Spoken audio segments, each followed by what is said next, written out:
At the turn of the century, the religious pillars of early Chariton began to expand into beautiful churches, many that showed the majesty and grandeur of their design for their purpose of prayer. The Swedish immigrants in Chariton constructed their first modest frame church in 1870 on the site of the current church. As the congregation grew, they needed a more substantial home. The Swedish Lutheran Church was dedicated on October 26, 1884. The dedication was a culmination of a massive community effort by Chariton's Swedish population. Because the congregation had spent the previous 15 years moving between temporary locations and their smaller church, the completion of this permanent sanctuary was a landmark moment for the Swedish-American community in Lucas County. For many decades, this was known locally as the Swedish Lutheran Church, and up until the early 20th century, services were often conducted in Swedish. At the time of its dedication in 1884, it was one of the first major churches in the city. The church featured classic Gothic Revival elements, with tall lancet windows and a towering spire that could be seen from the square. It was also visible to visitors coming by train. In 1924, the name changed to the First Evangelical Lutheran Church. The church was located at the corner of Roland Avenue and 8th Street, just a few blocks northeast of the town square. The earliest First Baptist Church of Chariton was located on the southwest corner of Linden Avenue and Grand, just 1 block south of the square. It was constructed in 1876 and was a wooden framed structure. On February 8, 1895, that original building was tragically destroyed by fire. Construction on the new brick church building began almost immediately after the fire in the spring of 1895. The church was formally dedicated on May 10, 1886. It is a classic example of Gothic Revival design, featuring the red brick and high steeples that make it such a significant part of Chariton's skyline. One of the most striking features is a massive 3-story square tower corner. This tower served as a primary entrance, featuring an arch portal that led into a vestibule. Rising from the ashes of the 1895 fire, the red brick towers of the First Baptist Church stood as a testament to a congregation that grew in lockstep with the town of Chariton itself. In 1893, the Christian church was dedicated. It was located just a block away from the square at the southwest corner of Roland Avenue and Grand. It features late Gothic Revival elements. One of the most striking features is the high, pyramidal steeple sitting atop a square brick tower. It was a brick structure built in a late Victorian Romanesque Revival style. You can see the characteristic rounded arch windows in the belfry and the decorative corbelling of the bricks along the roof lines. By 1907, the more conservative members of the Christian church increasingly preferred the designation Church of Christ. They believed that it was a more scriptural title found in the New Testament, specifically referencing Romans chapter 16, verse 16. The name of the congregation changed accordingly. This beautiful brick building served the congregation for nearly 80 years. Smith H. Mallory, who was the builder of the Opera House and the Ilion Mansion, was a primary benefactor for St. Andrew's Episcopal Church that was dedicated on November 30th, 1894. He wanted the church to reflect the sophisticated Eastern tastes he encountered during his business travels. St. Andrew's was unique in Chariton because it moved away from the heavy masonry of the other churches and embraced the shingle style and Victorian Gothic influences. The exterior utilized the fish scale shingles in the dark, earthy tones. This was meant to mimic the look of a country parish church in England. The bell tower, although large, was shorter and felt more grounded and cottage-like compared to the soaring spires of the other churches. The inside of this building was one of the most ornate interiors in town. St. Andrew's was famous for its detailed, hand-carved wooden rood screen, which was a decorative partition between the nave and the altar.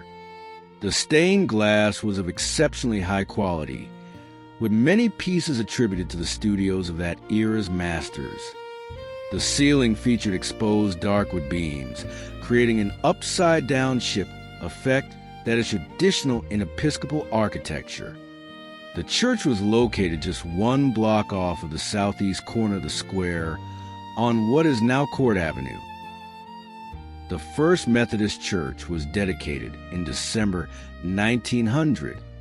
Their prior church was a much smaller brick building in the same location. The new church was designed in the late Victorian Romanesque Revival style. This was the same era and aesthetic as the 1894 Lucas County Courthouse, which explains why the two buildings have a similar external appearance. When architect Samuel A. Bullard of Springfield, Illinois, designed the beautiful new Bedford stone building that houses a congregation and the organ, he arranged it to seat in excess of 1,000 people. The building cost $18,000, excluding windows and lighting. The dedication service was a major event for Chariton, as the building was viewed not just as a place of worship, but as a masterpiece of modern architecture that reflected the town's growing prosperity. You can still view on their cornerstone today the names of many of the major business owners from the square during that time. There's G.J. Stewart, Johnson and Best, G.W. Ensley, A.E. Dent, B.F. Bates, one of the Stantons, and several others. The First Methodist Church is located on the northeast corner of Rowland and Main Street, just one block off of the square. The United Presbyterian Church was dedicated in 1907 and occupied a unique niche in Chariton's religious landscape. While the First Presbyterian Church, with a dome, represented the mainline congregation, the United Presbyterians were often associated with more conservative, Scottish-influenced tradition. The original building, the 1905 version, was a simple rectangle, built during late 1874. It was a small wooden structure similar to those occupied at the time by other Chariton congregations. Additions in 1905 created the church that you see here. This building features a more stout, square corner tower with a pyramid-style roof.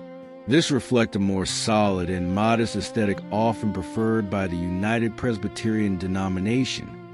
A 1905 newspaper article describes it in the following way. A new brick foundation was placed under the old building, which was entirely remodeled on the interior, and an addition was built on the north side. The main room or auditorium will seat about 350 people. New seats have been arranged in the form of a semicircle, and the woodwork is all new and of light oak. There are 3 large windows of stained glass.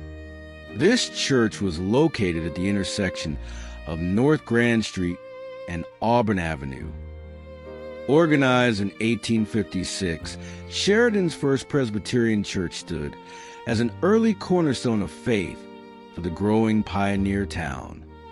In 1867, members erected this classic frame structure, complete with its iconic belfry and welcoming central entrance. It was located at the same place as the current church that stands there today. The classic frame structure shown here featured a central entrance, pediment gables, steeple, and simple side windows. As the railroad arrived and the area expanded, the building served as a vital social and spiritual anchor to the turn of the century. However, With the railroad came more people and a need for a larger church to accommodate the congregation. The new First Presbyterian Church was built in the same site as the original church. It is a striking example of the Gothic Revival style that was popular for religious architecture at the turn of the century. The Presbyterian Church was officially dedicated in February 28, 1909. The dome visible on the roof of the First Presbyterian Church was one of its most distinctive architectural surprises. It covered the inner dome of stained glass that is visible in the sanctuary. The stained glass dome crowning the sanctuary is one of the interior's most breathtaking features. Its 16 meticulously crafted sections, each now illuminated by its own light, fit together in flawless harmony. Floating above the congregation, the vibrant glass offers a striking source of inspiration for all who gather below. The ground structure of the building is 48 by 90 feet, with a stone foundation. The superstructure was built of brick with pressed cement block veneering. The interior layout used the Akron plan. Instead of long, narrow aisles, the interior was designed more like an auditorium with a semicircular arrangement of pews.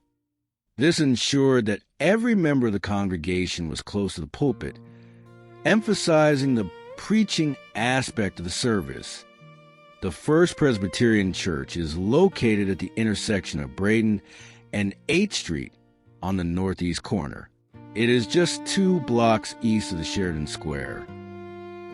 In 1912, there was a revival meeting that was held in the Center Schoolhouse. A group interested in starting a Nazarene Church began meeting in homes to make plans.